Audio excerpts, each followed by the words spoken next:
Hey, this is Mike and Mike with Samsung Document Cameras, Samsung Tech in America here at Touchboards.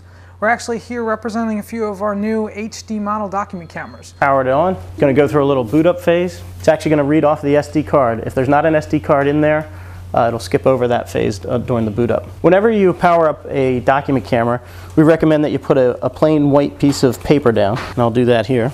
And then hit the auto white balance. That way you'll get the truest color renditions. So now that our white balance is set, we're ready to go.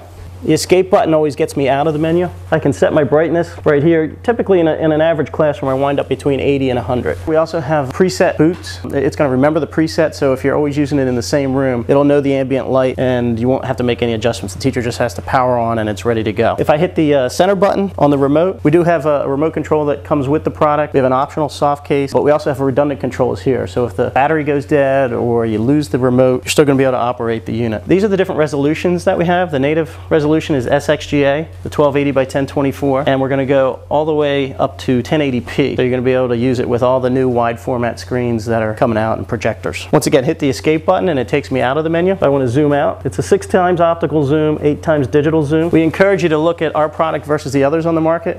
The color clarity and the saturation, 9 out of 10 times wins when you're going head to head out there. The optical zoom is all in blue, and then the red is the digital zoom. If I wanted to capture any information, we made it very easy to do so. There's a built-in SD card here, and I can simply hit the camera button, so it looks like a still camera, and it just wrote a JPEG image up here. If I wanted to actually create a movie, we also made it just as easy. So I hit the movie icon here, and now we're recording both audio and video to the SD card. I can do the same thing to my PC or Mac via the USB 2.0 cable that's connected here. Something else I can do is hook up to a microscope. That's big in the science lab. We have that as an option. And there's also a macro mode. So if you want to get really close on detail, you can do that. Capture settings, we can save in JPEG or bitmap. You can change the JPEG quality as well as the movie quality.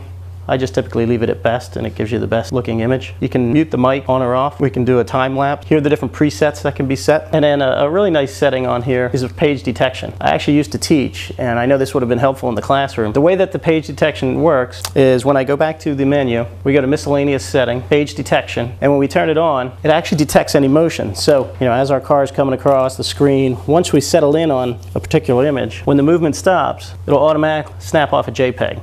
And there it did that, wrote it to the SD card. You can either pop that card out, put it in your computer, or you could record right to the software. There's no licensing issues on our software, so when you buy one of our cameras, you can give it to all your end users, and you're not going to have to pay any additional fees for it. Also, all current software versions are downloadable on our website, so as things change, it's very easy to go ahead and download that. I want to thank you for your time, and if there's any questions, feel free to contact us. For more information, just come to touchboards.com.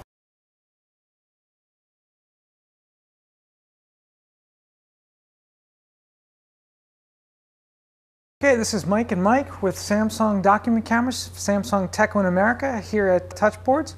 We're actually here representing a few of our new HD model document cameras. Powered on. Going to go through a little boot up phase. It's actually going to read off the SD card. If there's not an SD